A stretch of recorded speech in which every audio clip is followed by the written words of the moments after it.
Assalamualaikum warahmatullahi wabarakatuh. Selamat siang siswa-siswi kelas 9 MTS Negeri 1 Cilacap. Semoga pada siang hari ini kalian masih tetap diberi kesehatan, baik sehat jasmani maupun rohani, walaupun kita masih dalam masa pandemi COVID-19. Semoga kalian masih tetap semangat dalam mengikuti pembelajaran jarak jauh, khususnya hari ini untuk jam kedua, yaitu mata pelajaran Bahasa Indonesia.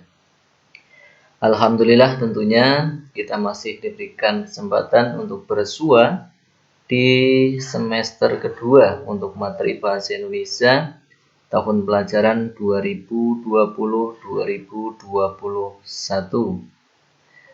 Pada semester kedua ini nanti kita akan dihadapkan pada 3 materi. Yang pertama teks diskusi, yang kedua teks cerita inspiratif, dan yang ketiga buku fiksi dan buku non-fiksi. Untuk pertemuan pada siang hari ini kita akan membahas mengenai teks diskusi. Diskusi merupakan kata yang tentunya tidak asing lagi untuk kalian, dan Bapak yakin kalian selama di MTS Negeri 1 Cilacap sudah berulang kali atau sering mempraktikkan kegiatan diskusi. Diskusi itu sebetulnya apa toh?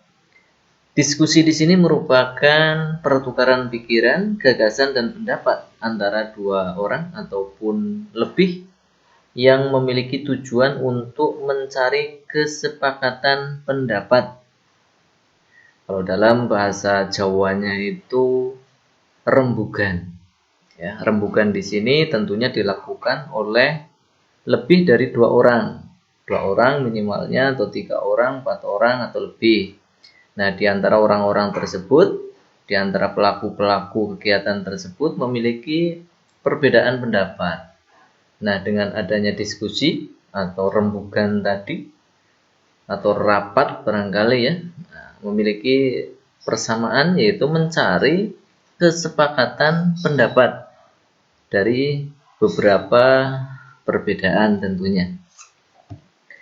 Selanjutnya, teks diskusi merupakan sebuah wacana berupa tulisan yang membeberkan 2 pendapat berbeda. Satu di sisi pendukung dan satu di sisi kontra. Jadi yang namanya teks diskusi di sini, ciri khasnya di dalamnya itu ada sebuah perbedaan. Ada yang pro dan ada yang kontra. Ada yang mendukung dan ada yang menentang. Mendukung dan menentang apa? Mendukung dan menentang permasalahan yang ada, atau istilahnya itu isunya apa atau permasalahannya apa. Nanti ada yang mendukung permasalahan dan ada yang menentang permasalahan yang ada. Teks diskusi berdasarkan strukturnya secara umum dapat dibedakan menjadi 3 bagian.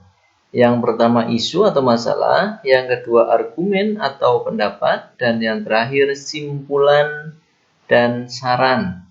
Nah, pada bagian argumen atau pendapatnya di sini, ini dapat dipilah lagi menjadi 2 bagian. Ada argumen yang mendukung pro, ada argumen yang menentang atau kontra. Ya, ini ciri khas dari teks diskusi. Ya, pada bagian argumennya atau pada bagian pendapatnya ada yang pro dan ada yang kontra. Kita bahas bagian demi bagian berdasarkan strukturnya. Yang pertama isu. Isu di sini berisi masalah yang akan didiskusikan secara bersama-sama. Nah, ini masalahnya yang akan didiskusikan itu apa? Yang kedua, argumen mendukung atau argumen pro. Berisi argumen atau alasan yang mendukung suatu hal yang menjadi pokok permasalahan diskusi. setelah menyampaikan masalah, penulis dapat menyampaikan pendapat dari satu sudut pandang yang mendukung. Tentunya harus disertai dengan alasan-alasan dan bukti untuk mendukung pendapatnya. Yang kedua, argumen menentang atau pendapat kontra. Berisi argumen atau alasan yang menentang argumen yang mendukung. Pada tahap ini tentunya penulis memaparkan pendapatnya disertai alasan dan bukti dari sudut pandang kontra. Dan yang terakhir, kesimpulan. Hasil akhir yang berisi kesimpulan dan rekomendasi tentang suatu isu yang dibahas. Berisi jalan tengah antara pendapat pro dan kontra. Nah, ini pada kesimpulannya di sini sudah ada kesepakatan dari perbedaan pendapat yang ada tentunya. Nah, ini untuk struktur teks diskusi ya. Jadi ada 4 strukturnya. Yang pertama isu atau masalah, yang kedua argumen atau pendapat pro, yang ketiga argumen atau pendapat kontra atau yang menentang, dan simpulan atau saran. Secara garis besar dibedakan menjadi 3, isu, argumen, simpulan. Karena di sini argumennya dapat dipilah lagi ciri khas dari teks diskusi, argumen pro dan argumen kontra. Sehingga dilihat dari strukturnya teks diskusi dapat dibedakan menjadi 4 bagian. Perhatikan baik-baik contoh teks diskusi berikut. Judul teks diskusinya, dampak menonton televisi bagi remaja. Bagian awal teksnya diawali dengan isu atau permasalahan. Silakan disimak. Di dalam era globalisasi ini, tayangan televisi sudah tidak bisa dihindari. Dengan menonton televisi, kita bisa memperoleh bermacam-macam informasi, termasuk di dalamnya hiburan. Pertanyaannya, adakah dampak negatif yang ditimbulkan dari menonton televisi? Sebagian masyarakat menganggap bahwa menonton televisi berdampak positif, tetapi banyak juga masyarakat yang menganggap bahwa menonton televisi berdampak negatif. Nah, ini ada sebuah perbedaan pendapat berkaitan dengan menonton televisi. Sebagian punya pendapat dampaknya positif, sebagian punya pendapat berdampak negatif. Nah, bagaimana untuk pendapat yang pro dan yang kontranya? Nah, kita lanjutkan. Argumen yang mendukung atau pendapat pro-nya. Pertama, televisi memiliki kelebihan dalam hal penyajian berita. Televisi umumnya selalu menyajikan hal baru. Hal ini tentu akan membuat remaja tidak ketinggalan informasi dan memberikan wawasan yang cukup luas pada remaja secara cepat.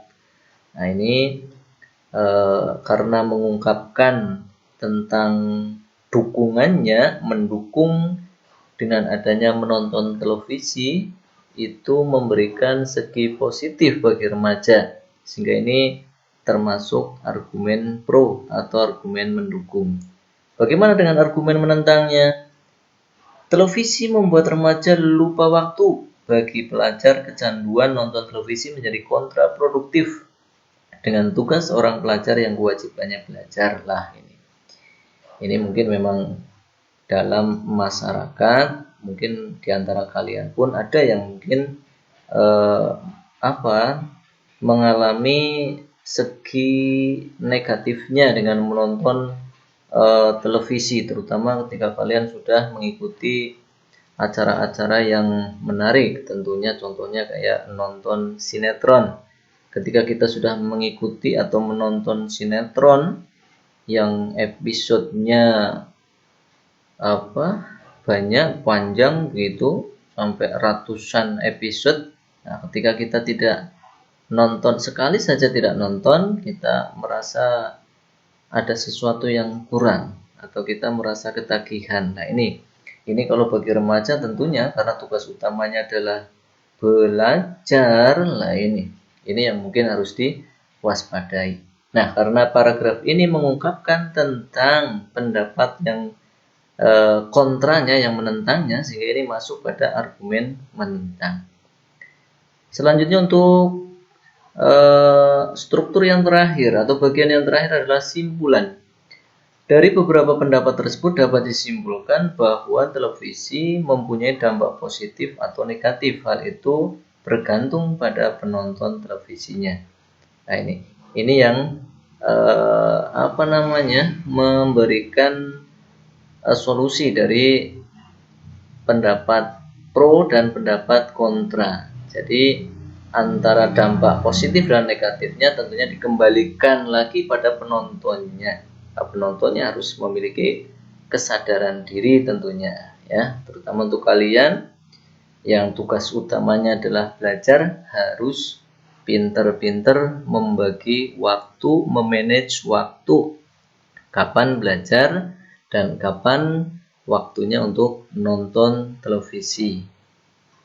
Itu untuk contoh teks diskusi yang dari awal tadi diawali dengan isu, dilanjutkan pendapat yang mendukungnya, pendapat pro dan pendapat yang menentangnya, dan diakhiri dengan simpulan. Untuk sementara pertemuan pada siang hari ini mungkin sampai di sini dulu. Kita lanjutkan pada pertemuan yang akan datang melalui Vicon, insya Allah nanti kita bahas kembali berkaitan dengan pengertian teks diskusi dan juga struktur dari teks diskusi. Demikian pembahasan berkaitan dengan struktur teks diskusi. Kita bahas lebih lanjut pada kegiatan Vicon sesuai dengan jadwal tentunya. Dan juga jangan lupa kalian resume di buku catatan kalian. Dan yang tidak kalah penting adalah selalu jaga kesehatan, olahraga yang cukup, makan makanan yang bergizi. Di rumah saja.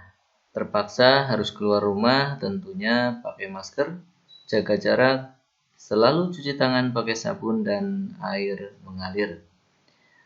Dan juga presensinya diisi, ya. Jangan sampai presensi yang sudah di-sharekan tidak kalian isi. Terima kasih atas perhatian. Wabillahi taufiq wal hidayah. Assalamualaikum warahmatullahi wabarakatuh.